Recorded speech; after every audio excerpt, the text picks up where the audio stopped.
আমরা রয়েছি ভগবানের কথামৃত পান করছি। তা এই কথামৃত আমরা পান করে আমরা অমর হব। তার কারণ আপনারা জানেন, সমুদ্র মন্থন যখন হয়েছিল তখন এক ফোঁটা অমৃত যেখানে যেখানে পড়েছিল সেই জায়গাগুলো মহাকুম্ভ হয়েছিল। মানে কুম্ভ আজকে এলাহাবাদ, নাসিক, উজ্জয়িনী এবং হরিদ্বার 4 জায়গায় এই কুম্ভের থেকে যে অমৃত পড়েছিল তা সেখানে মহাতীর্থ হয়েছিল। তাকেই আমরা এই মহাতীর্থের অমৃত আমরা পান করছি। দেখুন, ভগবানের লীলা এ তো সমুদ্র। তা আমি একটা ভগবানের যে লীলা, তার ভেতরে অনেক লীলা আছে। ভগবান তো কালিয়া দমন করেছেন, ভগবান পুতনা রাক্ষসীকে বধ করেছেন, তারপরে আপনার লীলা, অনেক লীলা আছে। তার মধ্যে ভগবান ব্রহ্ম দেবতা, আপনারা জানেন দেবতার মধ্যে ব্রহ্মা, বিষ্ণু, মহেশ্বর। ব্রহ্মাজি তিনি মনে করলেন যে বৃন্দাবনে সবাই বলছে যে দেবতা জন্মগ্রহণ করেছে, কিরকম দেবতা, তা আমি একটু দেখি। ব্রহ্মাজি তিনি কি করলেন, বৃন্দাবনে এলেন এবং বৃন্দাবনে এসে তিনি দেখতে গেলেন। দেখলেন একটু রাখাল বালক একটা গরু চড়িয়ে বেড়ায়, সকালের নিয়ে সকালবেলায় মাঠে যায় আর সন্ধ্যাবেলায় ফেরে। ব্রহ্মা কি করলেন, এবং আরো দেখলেন যে এই বালকটা কিরকম স্বভাবের, ভগবান এরকম স্বভাবের হয় নাকি, ভগবান এটো খায় নাকি, ভগবান বাচ্চাদের মানে সকালের সাথে খেলা করছেন এবং খাওয়াচ্ছেন, সকালের নিজে হাতে খাইয়ে দিচ্ছেন এবং সকালের এটো নিজে খেলাচ্ছেন। তো ব্রহ্মাজি বললেন, না এ তো দেবতা হতে পারে না, আমার তো একটু দেখবার দরকার কিরকম দেবতা। তখন ব্রহ্মাজি কি করলেন, ব্রহ্মাজি তিনি ওই যত গোবৎস ছিল না তাদেরকে তিনি এক জায়গায় নিয়ে লুকিয়ে রেখে দিলেন। এবং এবার যখন সেই গোবৎসদের পাওয়া গেল না, তখন এই সমস্ত সখাগণ তারা গেল গোবৎসদের খুঁজতে, এবং ব্রহ্মা তাদেরকেও পেয়ে সেখানে তাদেরকেও লুকিয়ে ফেললেন। এইভাবে দেখুন, এবার ভগবান তো সবই জানে। গোপাল জানতে পারলেন যে এই কাণ্ডটি কেউ করেছে এবং সেটা ব্রহ্মাই কাজ, তিনি জানলেন। এবং তিনি কি করলেন, নতুন করে তিনি বাঁশি দিয়ে যত গোপ বালক ছিল এবং যত গোবৎস ছিল তিনি সৃষ্টি করলেন। এবার সৃষ্টি করে তিনি কি করলেন, লীলা চালাতে লাগলেন। দেখুন, ব্রহ্মার 12 বছরে একদিন, তাই ব্রহ্মার লীলা এইভাবে ব্রহ্মা এইভাবে করে গেছেন। এইবার ভগবান তার লীলা চালাচ্ছে। ভগবান প্রতিদিন ওই যত সৃষ্টি করেছিল বাঁশি সুরে, যত গোপ বালকদের সৃষ্টি করেছিল এবং যত গোবৎস সৃষ্টি করেছিল তাদের নিয়ে রেগুলার ওই মাঠে যান এবং ধেনু চড়ান এবং চড়িয়ে সন্ধ্যেবেলায় ফিরে আসেন বাসায়। এবং যত মায়েরা তারা আগে যত তাদের সন্তানদের ভালোবাসত না, তার থেকে অনেক বেশি ভালোবাসে তাদের সন্তানদের। আসলে কি হয়েছে বলেন তো, ভগবান নিজে তো সব হয়েছেন। আসলে তারা চিন্তা করেছিল যে আমরা ভগবান গোপালকে যদি সন্তান রূপে পাই, এবার তাদের মনোবাঞ্ছা তো পূর্ণ করতে হবে।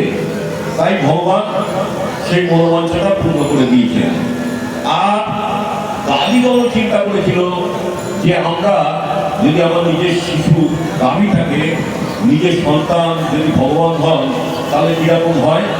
তাদেরকেও তিনি সৃষ্টি করলেন এবং সেই গাভীগুলোর বাচ্চাগুলোকে সেই গাভীরা আরও বেশি স্নেহ করে তাদেরকে গা চেপে দিতে লাগলো এবং তাদেরকে এইভাবে, আসলে সবই তো হয়েছে ভগবান নিজে।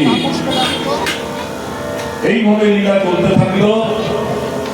এইবার ব্রহ্মাজি চিন্তা করলেন, তাই তো আমি তো এই সমস্ত কাজ করে এসেছি, তখন মনে পড়ে গেল। তখন তিনি চিন্তা করলেন যে তাই তো আমি দেখে আসি কি হচ্ছে। তখন যে দেখলেন যেরকম লীলা চলছিল সেরকম লীলা চলছে, অথচ যাদেরকে আমি আটকে রেখেছিলাম তারা সেখানেই রয়েছে। এইবার তিনি কি করলেন, তিনি চিন্তা করলেন যে তাই তো এর নিশ্চয়ই কিছু হবে। তার কারণ একেবারে যে মানে আমি বলেছিলাম যে ভগবান নয়, এরকম না, কিছু এর ভেতরে আছে। এইবার ভগবান শ্রীকৃষ্ণ তিনিও চিন্তা করলেন ব্রহ্মাজিকে একটা শিক্ষা দিতে হবে। তিনি কি করলেন, ব্রহ্মা যখন এসছেন এই সমস্ত দেখতে, ওই ভগবান তিনি কি করলেন, নিজে ব্রহ্মার রূপ ধারণ করে ব্রহ্মলোকে বসে গেছেন। এবং ব্রহ্মা যখন সেখানে গেছেন ব্রহ্মলোকে, তখন দাঁড়িয়ে বলছে তুমি কে, আসল ব্রহ্মকে। বলছে কেন, আমি তো ব্রহ্মা। বলছে না, তুমি ব্রহ্মা কি করে হবে, ব্রহ্মা তো আমাদের ভেতরে রয়েছে। আসলে ভগবান শ্রীকৃষ্ণ তিনি তো ব্রহ্মা হয়ে বসে রয়েছেন। এইবার ব্রহ্মার তো আর কিছু বলার নেই, তিনি চিন্তা করছেন যে তো ওনারই কাজ, লীলাময়ের কাজ। এইবার ব্রহ্মা তখন বুঝতে পারলেন, বুঝতে পেরে প্রভুর কাছে বললেন যে প্রভু, আমি খুব শিক্ষা হয়েছে, কারণ তোমাকে পরীক্ষা করা করতে গিয়ে আমার চরম শিক্ষা হয়েছে। তো ব্রহ্মা তখন ভগবানকে মানলেন যে হ্যাঁ, এই বৃন্দাবনে ভগবানের জন্ম হয়েছে। এটা হচ্ছে ব্রহ্ম বৈবর্ত লীলা। এবং এই লীলা অনেক লীলা আছে। ভগবানের এই যে গোপীরা, গোপীরা কে জানেন? গোপীরা হচ্ছেন এক একজন ঋষি। 16,000 ঋষি ছিল। এই ঋষিরা ভগবানের তপস্যা করেছিল যে আমরা ভগবানকে খুব আপন করে পেতে চাই। ত্রেতা যুগে রামচন্দ্রকে বলেছিল যে তোমাকে ভগবান পুরুষোত্তম রামচন্দ্রকে বলেছিলেন যে আমরা তোমাকে আপন করে পেতে চাই। বললো এই যুগে তো হবে না, আমি যখন তারপরে শ্রীকৃষ্ণ রূপে জন্মগ্রহণ করবো তখন তোমাদের এই মনোবাঞ্ছা পূর্ণ করবো। আর কপিরা হলেন সেই ঋষিরা। আর তো নাম কর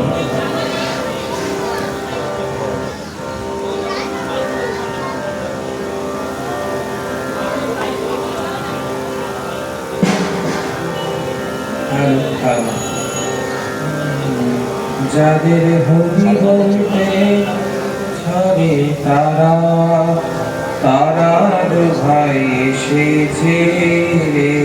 যাদের হরি বলতে নয়ন ঝরে তারা, তারার ভাই এসেছে রে। যারা আপনি কেঁদে জগৎ কাটায় তারা, তারার ভাই এসেছে রে। যারা আপনি কেঁদে জগৎ কাটায় তারা, তারার ভাই এসেছে রে। যাদের হরি বলতে নয়ন ঝরে তারা, ভাই এসেছে তারা ভাই এসেছে তারা ভাই এসেছে তারা ভাই এসেছে তারা ভাই এসেছে আমার প্রেম যাচ্ছে তারা ভাই এসেছে যারা আমার প্রেম যাচ্ছে তারা ভাই এসেছে যারা ব্রজের কানাই বলা যারা ব্রজের মাখন চোর তারা ভাই এসেছে যারা ব্রজের কানাই বলা যারা ব্রজের মাখন চোর তারা ভাই এসেছে যাদের হরি বলতে নয়ন ঝরে তারা ভাই এসেছে যারা জাতির বিচার নাহি করে তারা ভাই এসেছে যারা জাতির বিচার নাহি করে তারা ভাই এসেছে যারা পামরে বলে দেয় তারা ভাই এসেছে যারা আমারে বলে দেয় তারা ভাই এসেছে যাদের হরি বলতে নয়ন ঝরে তারা ভাই এসেছে যারা বলতে নয়ন ঝরে তারা ভাই এসেছে তারা ভাই এসেছে ভাই